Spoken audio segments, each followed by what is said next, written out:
Hello mga kabatang helmet. So ayan na, mahangin. So ito na ba ang outer bands ni Inday? Pero ito nga may nagsabi, prepared for Typhoon Inday.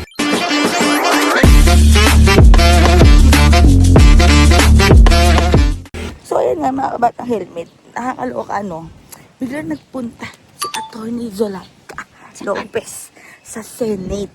Ang nakakapagtaka lang doon. Andun ba si Inday? Wala nga prepare for Typhoon Inday. Ayan lang. Mahangin si Inday, mga kabatang helmet. Hangin pala ang dala na ito. Pero eto nga mga kabatang helmet. Bakit kaya nagpunta doon si Atty. Zulaika? Eh diba, yung schedule niya for the hearing is next Tuesday pa. Pero bakit siya nagpunta doon? Sino yung pinuntahan niya doon, mga kabata? Makikikain. Makikiinom ng napakamahal na tubig. Pero sino kaya yung pinuntahan niya doon? Pero ito nga mga kabatang helmet, may pasabog kami next week. Specifically Tuesday yan. Ay hindi, Thursday pala. Thursday. Thursday next week. Hindi ko pa siya... Oo, matutuwa kayo kasi ako natuwa. Naisilipan tayo. Pero ayan, yan yung aabangan nyo talaga next week, Thursday. So, kailangan talaga mag-subscribe kayo. I-click na rin yung bell button para updated kayo pag in-upload ko na yung video. Marahil yung iba sa inyo ay alam na ito, pero ito kasi ay confirmed na. At sabi ko naman sa inyo ay hindi tayo maglalabas ng hindi talaga na-confirm.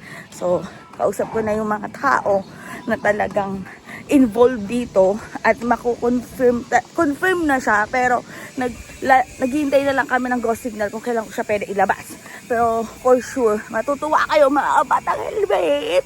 At talagang kailangan namin ng tulong nyo. Kailangan namin ng puwersa.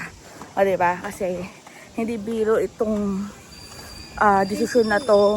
Hindi biro itong magiging ganap.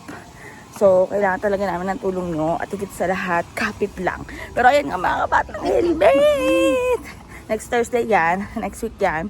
Pero ito nga, sabi nga ni Madam Atty. Zulaika, prepare for Typhoon Inday.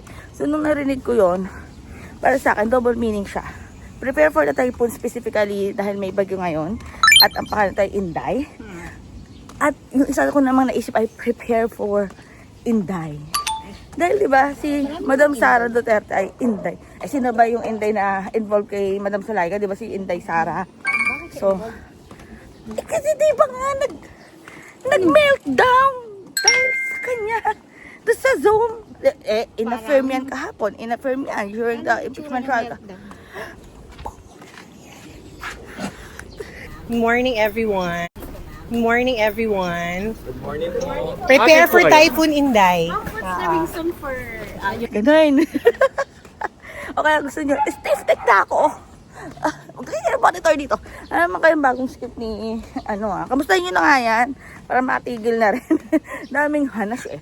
Pero ayan mga batang helmet, comment nyo na. Kung ano masasabi nyo. Basta, ibangan nyo next week. And, ayan na nga. Abangan nyo yan next Thursday. Tricycle! Next week.